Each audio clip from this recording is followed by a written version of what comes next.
The topic of this video has been described, apparently by Albert Einstein no less, as the eighth wonder of the world. It's compounding, and used correctly, it can be an investor's best friend. So what is it? A brief introduction coming up, and how can you make it work to your advantage? Well, first of all, what is it? It's the ability to earn interest on interest. It's the point that if you stay invested, you not only can earn interest on your capital, but if you don't spend the interest that you're earning, it can earn interest too. And that can pretty quickly build big sums of money over the long term. Let's do some very basic mechanics, no more than that for anyone who's completely new to this principle. So let's say you took £1,000 and you could earn 10% interest on it. A little bit ambitious, you might say, but just for illustration, a nice round number. You would basically say that in 1 year, you had, multiplying by 1.1, £1,100 at the end. That's assuming the interest is paid in one go at the end. And here's the point. As long as you don't take out the £100 you just earned, that's the interest, and spend it, as long as you leave it in the market, it can also earn 10% the next year. And if you carry on that principle, which I won't be doing on this slide, you can pretty quickly build a large lump sum. So for example, in year 2, you'd start with 1,100, multiplying that by 1.1, that's the sort of simple maths of it, would give you £1,210. So there you can see the compounding effect starting to take hold. You might think, well, that's not terribly impressive, £210. Well, it's not a bad return on £1,000, essentially for doing nothing. But now let's widen the picture out a bit and see how powerful this effect could be. So, £1,000 still earning 10%. Let's go 1 year, 2 years, 10 years, and 20 years. Okay, calibrated up the side in thousands of pounds here. How powerful can this effect be? Well, there's 1 year again. Okay, the 1,100.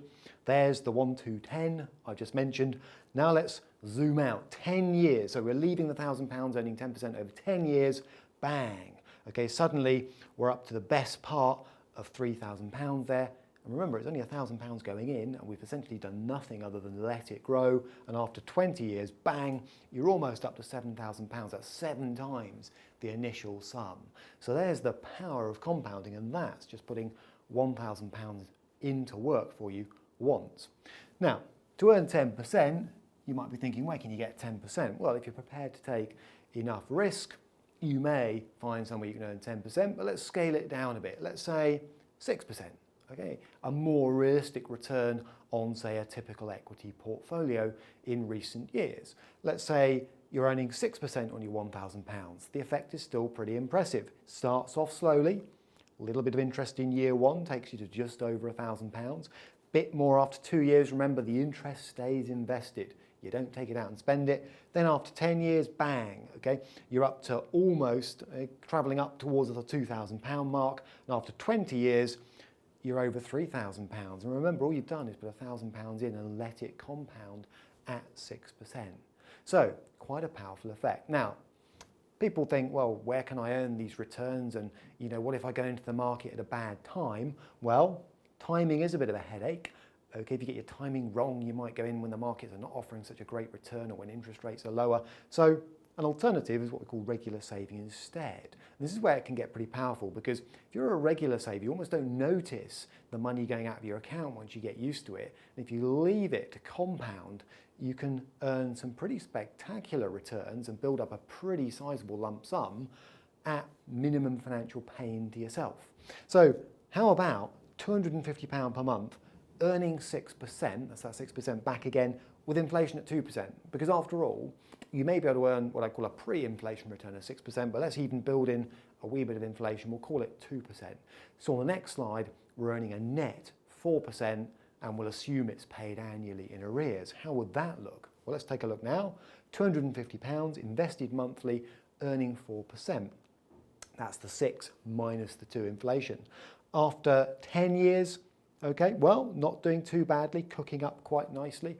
Okay, but after 20 years, now we're getting quite an impressive sum, heading towards the £100,000 mark. Remember, this is just dripping £250 in each month, but after 40 years. So this is where long-term investing, just letting that cook, letting those 250s accumulate, earning interest on interest.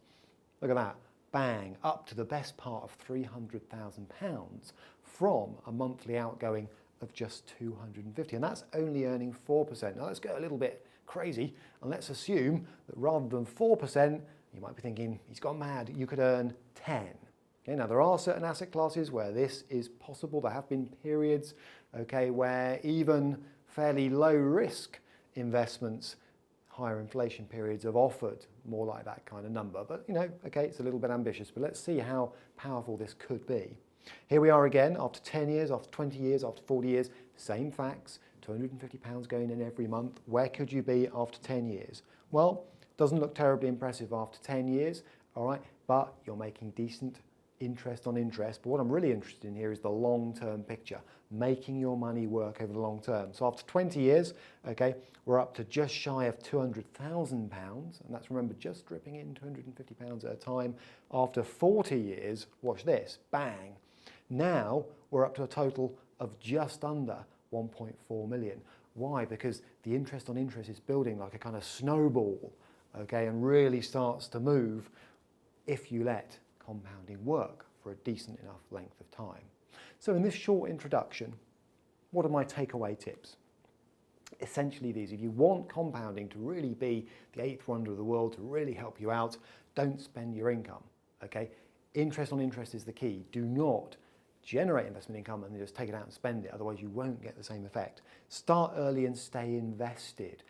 That's where regular saving can help, because you haven't got to worry about timing the market. Hopefully there's less pressure to find the money to invest. It just drips out on a nice steady basis. And anything other than rainy day money should be beating inflation, because don't forget, and I did that example, it's all very well saying, well, I can earn 6%, but if inflation is 2, your net return is then only 4. All right, so be wary long term of investments that don't at least offer the rate of inflation. So there you have it, very basic compounding and 4 ways to make it work as effectively as possible for you.